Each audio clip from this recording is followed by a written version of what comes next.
Había 200 personas en ese salón, 200 personas con sus mejores trajes, sus mejores sonrisas, sus copas alzadas hacia una noche que debía ser perfecta. Las luces colgaban del techo como constelaciones artificiales. El cuarteto de cuerdas tocaba algo suave, algo que se mezclaba con el sonido de las conversaciones y las risas y el tintineo de los vasos. Era exactamente el tipo de noche que uno recuerda para siempre, y Valeria lo sabía porque ella misma había elegido cada detalle, las flores, la música, el color exacto de las servilletas. Había pasado meses construyendo esa noche pieza por pieza, con la precisión silenciosa de alguien que sabe que los momentos hermosos no ocurren solos, que hay que crearlos, que hay que defenderlos. Pero en ese instante, con una copa de vino tinto entre los dedos y el corazón latiendo con una calma que no era paz sino decisión, Valeria no estaba pensando en las flores ni en la música ni en los años de trabajo que había detrás de esa noche, estaba pensando en una mujer vestida de blanco, no un blanco suave, no el marfil tibio de quien no encontró otro color, era blanco nupcial, encaje en los hombros. Una tela que caía con demasiada intención para ser un accidente.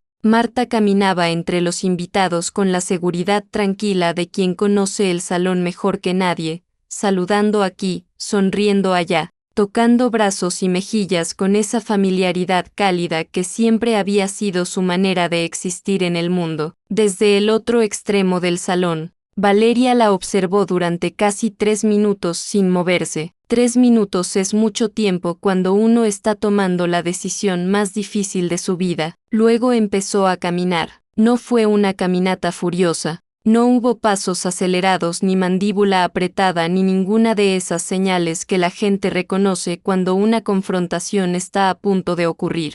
Valeria caminó como quien se dirige a saludar a alguien querido, con calma, con propósito. Los invitados que estaban cerca apenas la miraron. El músico siguió tocando. Una mujer de cabello plateado dijo algo gracioso en una mesa cercana y todos rieron. Y entonces Valeria se detuvo frente a Marta. Las dos mujeres se miraron. Hubo un segundo, solo uno, en el que el mundo pareció hacer una pausa, en el que la música sonó más lejana y las voces se volvieron ruido de fondo y lo único real fue ese espacio pequeño entre dos personas que se habían amado de verdad, o que al menos habían creído amarse, o que quizás nunca habían tenido claro dónde terminaba el amor y dónde empezaba otra cosa completamente distinta. Valeria no gritó, no había nada que gritar. Inclinó la copa con una suavidad casi delicada, y el vino tinto cayó en cascada sobre el encaje blanco, lento al principio,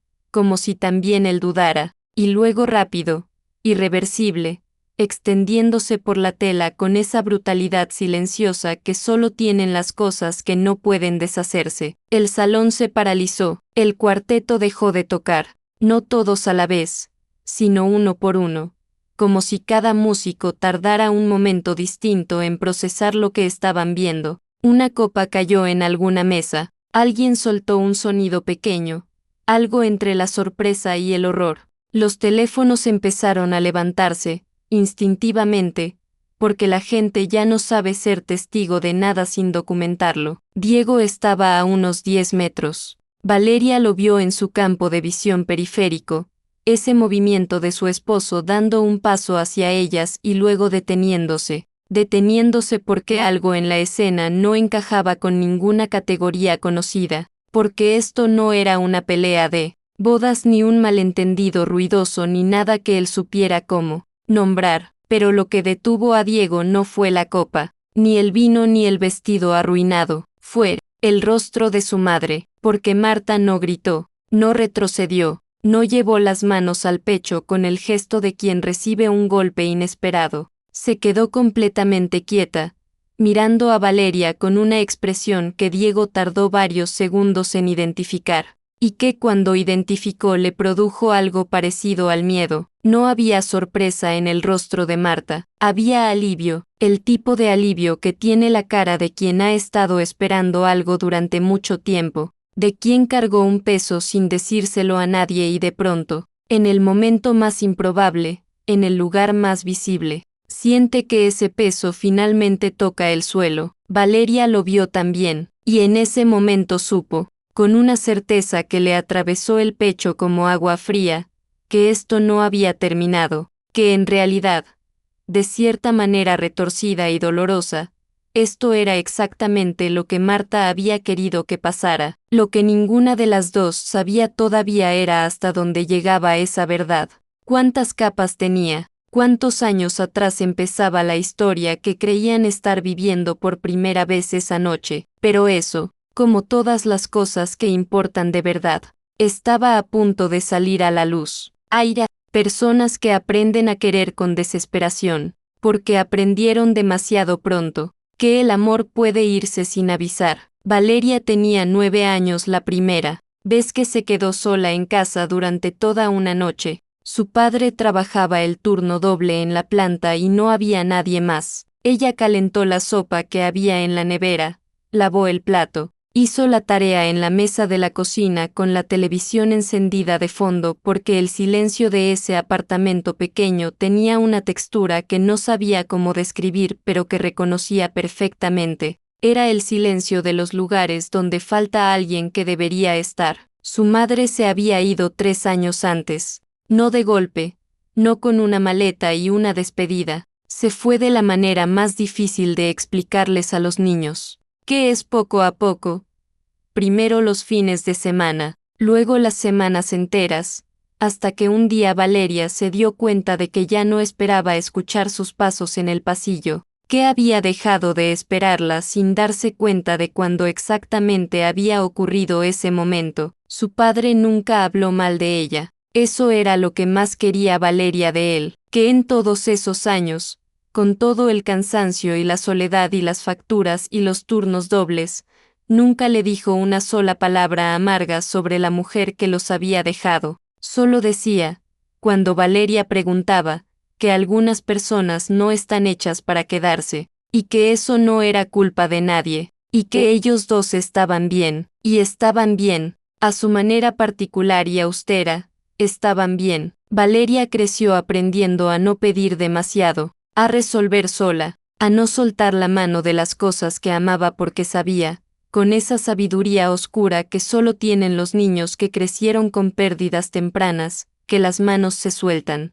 que la gente se va, que el mundo no tiene ninguna obligación de quedarse quieto mientras uno aprende a habitarlo. Llegó a la capital a los 18 años con una mochila, una beca parcial y la dirección de una residencia universitaria que le habían dado por teléfono. No conocía a nadie, no tenía a nadie que la llamara esa primera noche para preguntarle si había llegado bien. Se acostó en una cama que olía a detergente ajeno y miró el techo durante un rato largo, y lo que sintió no fue miedo exactamente, fue algo más parecido a la confirmación de algo que ya sabía, que estaba sola, que iba a seguir estando sola, y que tenía que aprender a construir algo con eso. Estudió diseño con una intensidad que sus compañeros a veces encontraban difícil de seguir, no porque fuera más inteligente, sino porque no tenía red de seguridad.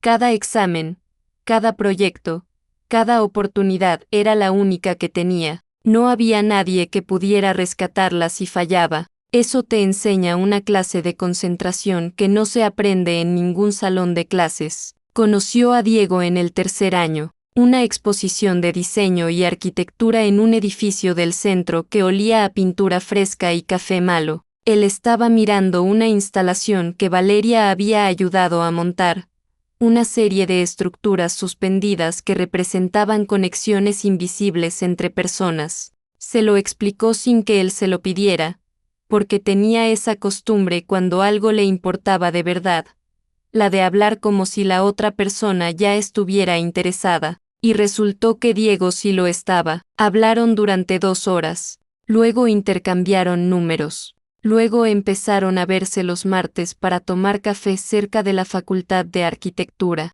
y esos martes se convirtieron en la parte favorita de la semana de Valeria sin que ella se lo dijera a nadie, ni siquiera a sí misma del todo, porque había aprendido a no ilusionarse demasiado rápido con las cosas buenas. Las cosas buenas también se iban, Pero Diego no se fue paciente con sus silencios. No los interpretó como frialdad, sino como profundidad, que era lo que eran. Le preguntaba cosas que nadie le había preguntado. ¿Qué diseñaría si pudiera diseñar cualquier cosa sin restricciones? ¿Qué parte de crecer la había sorprendido más? Cosas que requerían pensar de verdad para responder, y que hacían que las conversaciones con él se sintieran como espacios donde era posible ser honesta. 3 meses después de conocerse, Diego le propuso ir a cenar a casa de su madre un domingo. Valeria pasó 2 días pensando si ir o no, no porque no quisiera, sino porque quería demasiado,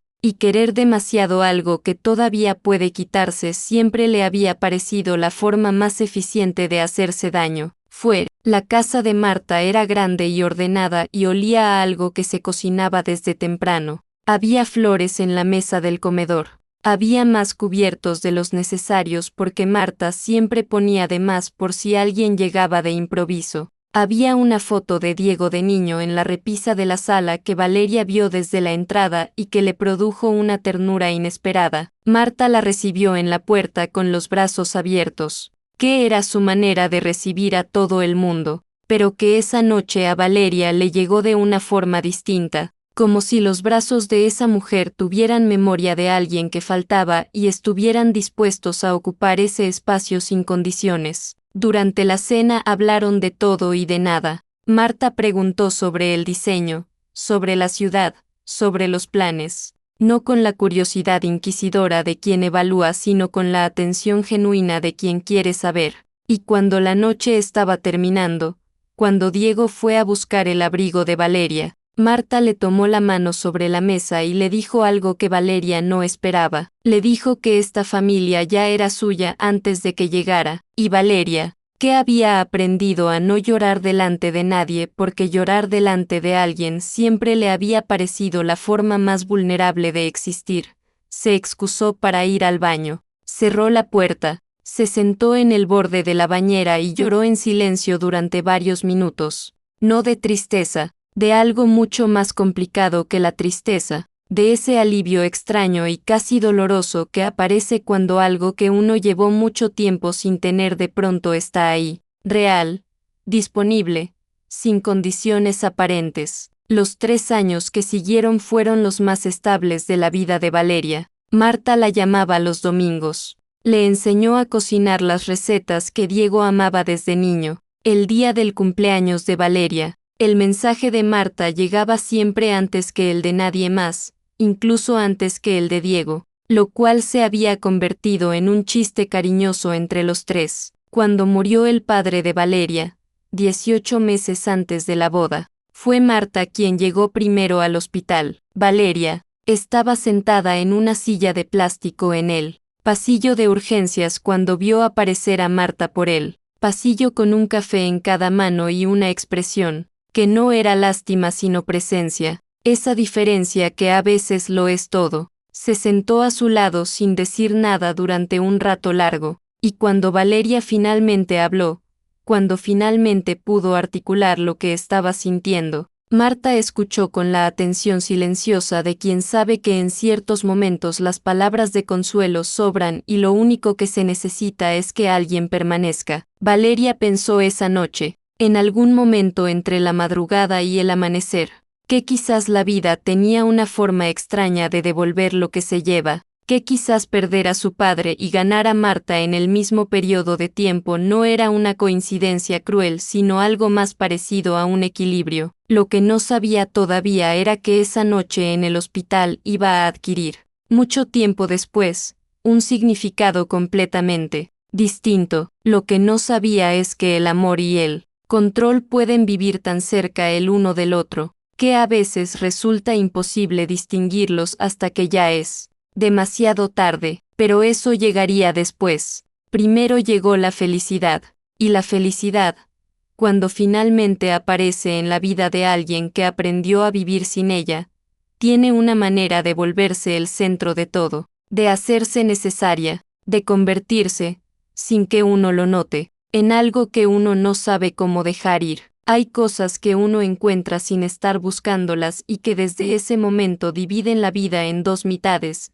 el antes y el después. Valeria no estaba buscando nada esa tarde. Era un sábado de febrero, 6 meses antes de la boda, y había ido a casa de Marta a buscar el contrato del fotógrafo. Marta había insistido en encargarse de la comunicación con los proveedores porque conocía a varios de ellos desde hacía años y podía conseguir mejores precios. Valeria lo había aceptado con gratitud, como aceptaba casi todo lo que venía de Marta, con esa confianza tranquila que se construye después de 3 años de pequeñas pruebas superadas. Marta no estaba en casa esa tarde. Había salido a hacer unas diligencias y le había dicho a Valeria por teléfono que la llave estaba bajo la maceta de la entrada, que pasara sin problema, que el contrato estaba en el escritorio del estudio. El estudio de Marta era una habitación pequeña al fondo del pasillo, ordenada, como todo en esa casa, una estantería con libros organizados por tamaño, un escritorio de madera oscura con una lámpara verde.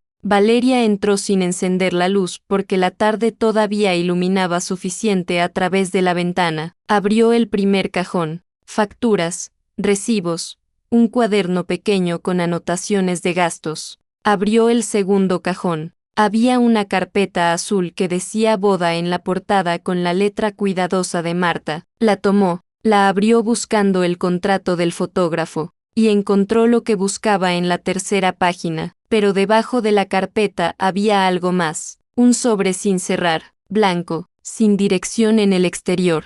Solo un nombre escrito en la esquina superior. Con esa misma letra cuidadosa, Diego. Valeria lo miró durante unos segundos. No debería haberlo tocado, lo sabía. Hay cosas que uno sabe perfectamente en el momento exacto en que las está haciendo y las hace de todas formas porque hay preguntas que una vez formuladas no pueden quedarse sin respuesta, aunque la respuesta cueste todo lo que tiene. Sacó la carta del sobre. Eran 3 páginas escritas por los 2 lados. La letra de Marta, más apretada que de costumbre, como si hubiera mucho que decir y poco espacio donde decirlo. Valeria leyó de pie, junto al escritorio, con la carpeta azul todavía en la otra mano. Al principio no entendió. Las primeras líneas hablaban de amor, del amor de una madre, de los miedos que no se dicen en voz alta, palabras que podrían aparecer en cualquier carta de cualquier madre a cualquier hijo, pero luego el tono cambiaba,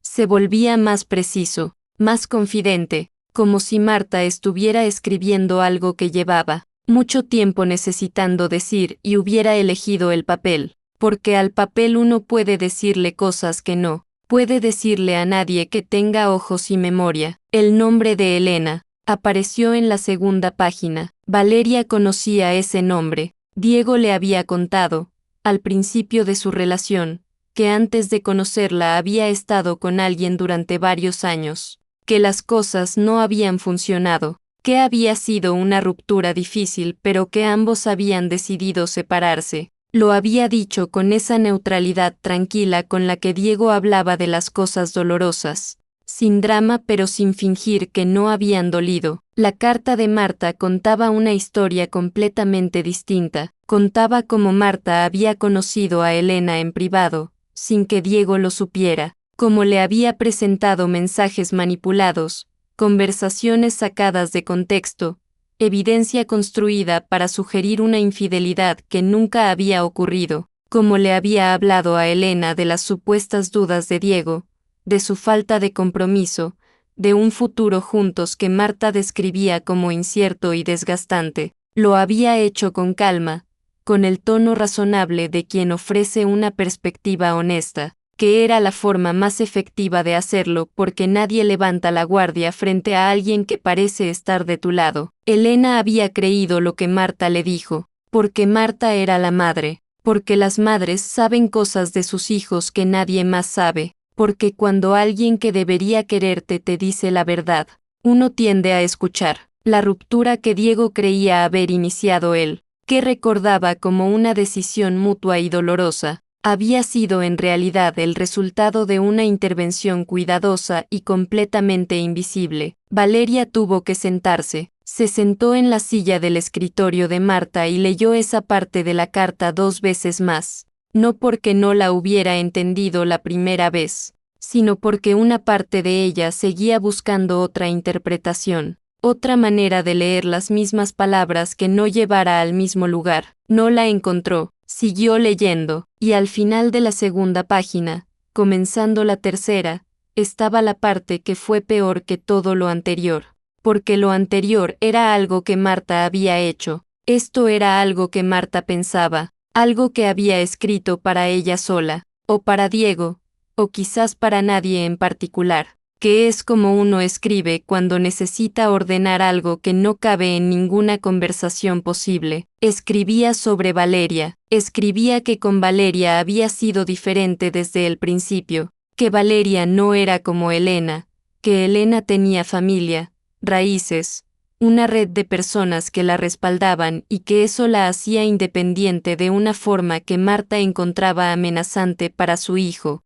que Valeria, en cambio, había llegado al mundo de Diego desde un lugar de soledad real, que había crecido sin madre, que había perdido a su padre, que no tenía a nadie más, y luego la frase que Valeria leyó 3 veces, y que desde ese momento vivió en algún lugar entre el estómago y el pecho como algo que no termina de digerirse nunca del todo. Ella necesitaba una familia, eso la hace perfecta para ti. Nunca te va a dejar. Valeria dejó la carta sobre el escritorio, miró por la ventana durante un tiempo que no supo medir.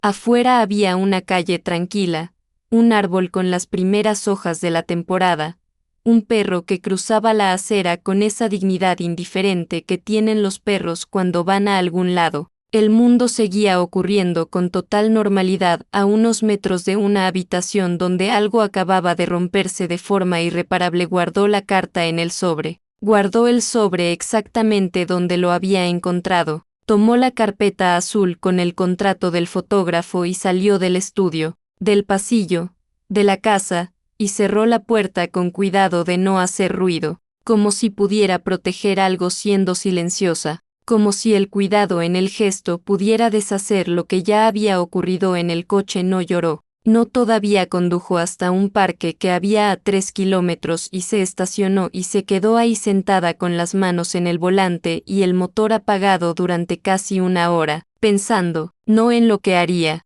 todavía no podía pensar en eso, pensando en los 3 años anteriores, en los domingos, en los cumpleaños, en la noche en el hospital, en los brazos abiertos en la puerta, en esa frase que había escuchado tantas veces que se había vuelto parte de lo que consideraba verdad sobre sí misma. Esta familia ya era tuya antes de que llegaras. Ahora esa frase tenía otro peso, no el peso del amor sino el del cálculo, y lo más difícil, lo que Valeria no podía resolver por mucho que lo intentara, era que las dos cosas podían ser ciertas al mismo tiempo, que Marta podía haberla amado de verdad y haberla elegido también por lo que representaba, que el cariño y la manipulación no se excluyen, que a veces conviven en la misma persona con una comodidad que resulta imposible de entender desde afuera. No le dijo nada a Diego esa noche, ni las siguientes. En cambio, hizo algo que nunca había pensado que haría. Buscó a Elena. No fue difícil encontrarla. Una búsqueda breve, un perfil abierto, un mensaje directo que Valeria escribió y reescribió durante 40 minutos antes de enviarlo porque no sabía cómo presentarse. Al final lo hizo con honestidad simple. Le dijo quién era, le dijo que tenía preguntas. Le dijo que entendería perfectamente si Elena prefería no responder. Elena respondió en menos de una hora. Se encontraron en un café neutro, en un barrio donde ninguna de las dos tenía historia. Elena llegó puntual, con una expresión que Valeria reconoció de inmediato porque era la misma que veía en el espejo desde hacía semanas. La expresión de alguien que construyó algo sobre una base que resultó ser distinta de lo que creía, y que todavía está aprendiendo a pararse sobre esa nueva superficie. Elena confirmó todo lo que decía la carta, con detalles, con fechas, con la memoria precisa de quien repasó esa historia muchas veces intentando entenderla, y al final, cuando ya se estaban despidiendo, añadió algo que Valeria no esperaba. Dijo que Marta la había contactado hacía 3 semanas. Después de años sin ningún tipo de comunicación, una llamada breve, cordial, casi casual, solo para preguntar, como de pasada, si Elena estaría en la boda. Valeria salió del café a una tarde fría y se quedó parada en la acera unos segundos, dejando que el aire le llegara a la cara. Algo en esa última información no encajaba todavía. Era una pieza que existía pero cuyo lugar en el rompecabezas no estaba claro todavía. ¿Por qué llamar a Elena? ¿Por qué ahora? ¿Por qué preguntar eso? La respuesta llegaría. Como siempre llegan las respuestas que más cuestan, cuando uno ya está lo suficientemente cerca de la verdad como para que el último paso sea inevitable. Por ahora, lo que Valeria tenía era suficiente para cambiar todo, y lo que le faltaba todavía era suficiente para que la historia no hubiera terminado de contar todo lo que tenía que contar. Hay noches que no están hechas para dormir. Valeria lo sabía desde antes de que empezara. Desde que se quitó el vestido de los ensayos y lo colgó en el armario, y se sentó en el borde de la cama con las manos juntas sobre el regazo y miró la oscuridad de la habitación con la conciencia clara de que el sueño no iba a llegar, que esa noche no era de descanso sino de cuentas, de esas noches en las que la mente decide que ya no puede seguir cargando todo sola y empieza a desplegar cada pieza sobre la mesa para examinarla una por una bajo una luz que no tiene misericordia. Diego dormía en la habitación de invitados. Tradición, había dicho Marta semanas atrás con una sonrisa. Los novios no deben verse la noche anterior. Valeria lo había aceptado sin discutir porque en ese punto de la historia había aprendido a identificar cuando las sugerencias de Marta eran en realidad decisiones ya tomadas vestidas con la ropa de las propuestas, sola en esa habitación, con el silencio de la casa de Marta alrededor.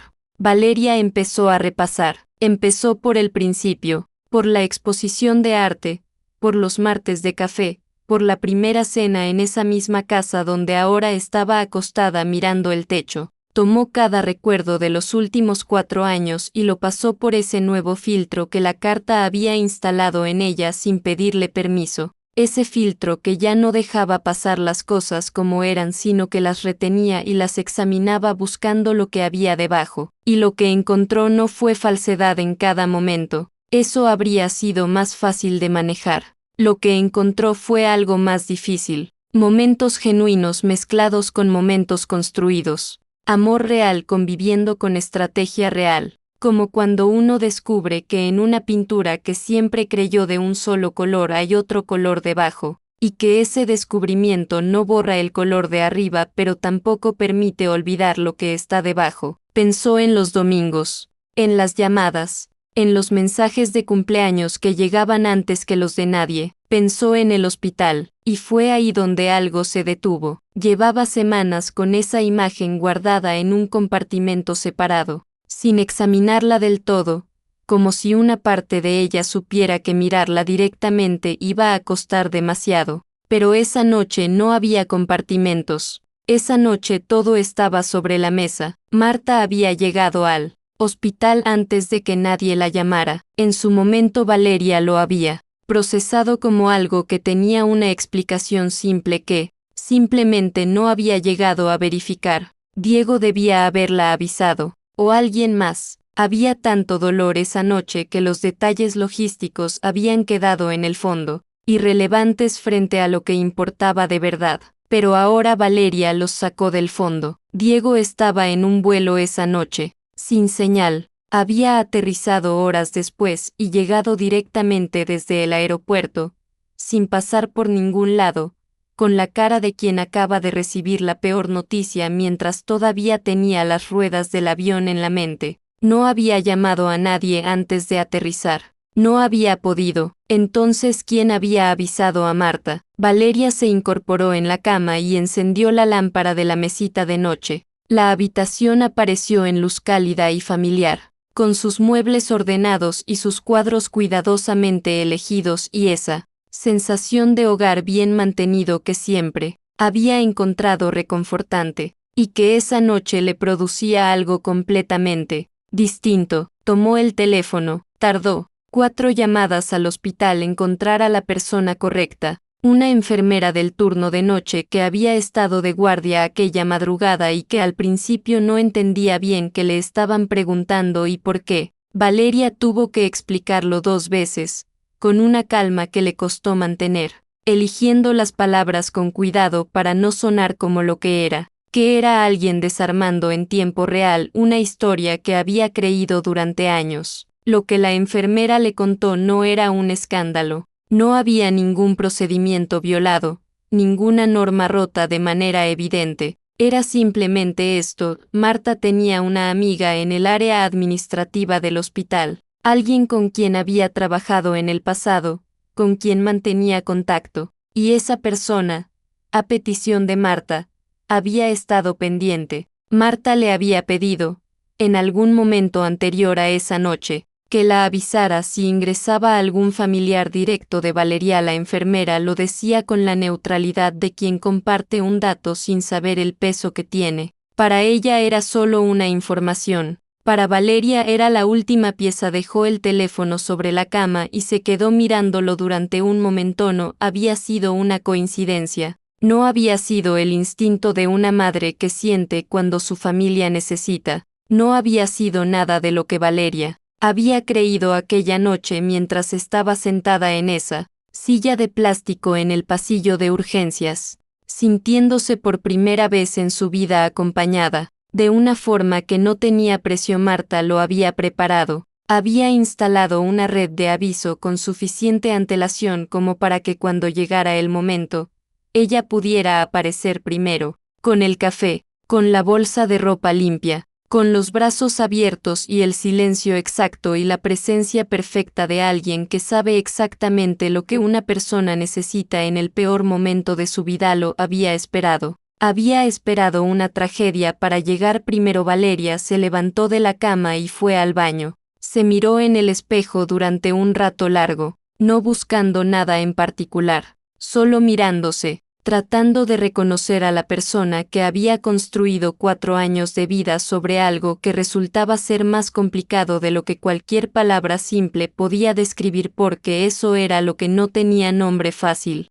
que Marta no era un monstruo, que lo que había hecho no venía de la maldad sino de una especie de amor tan concentrado, tan enfocado en un solo punto, que había perdido completamente la capacidad de ver el daño que causaba a su alrededor.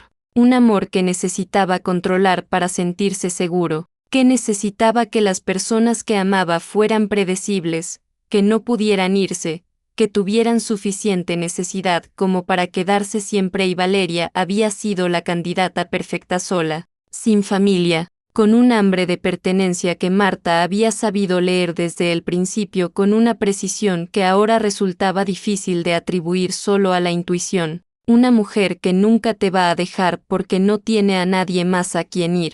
Esa era la lógica, esa era la arquitectura invisible detrás de todo el amor real que también había existido, porque las dos cosas coexistían y eso era lo que hacía que todo resultara tan difícil de resolver en una sola noche. Volvió a la cama, no para dormir sino para seguir pensando, y fue entonces, en algún momento cercano a las 3 de la madrugada, cuando entendió el vestido blanco no como un acto de dominancia, no como la provocación torpe de una mujer que no mide las consecuencias, sino como algo mucho más calculado. Marta sabía que Valeria había encontrado la carta, o que tarde o temprano iba a encontrarla, o que algo en los últimos meses había cambiado en la manera en que Valeria la miraba, en la pequeña distancia que se había instalado entre ellas, con la sutileza de las cosas que solo se ven cuando ya son demasiado grandes para ignorar. El vestido blanco era una trampa, era una salida de emergencia disfrazada de error.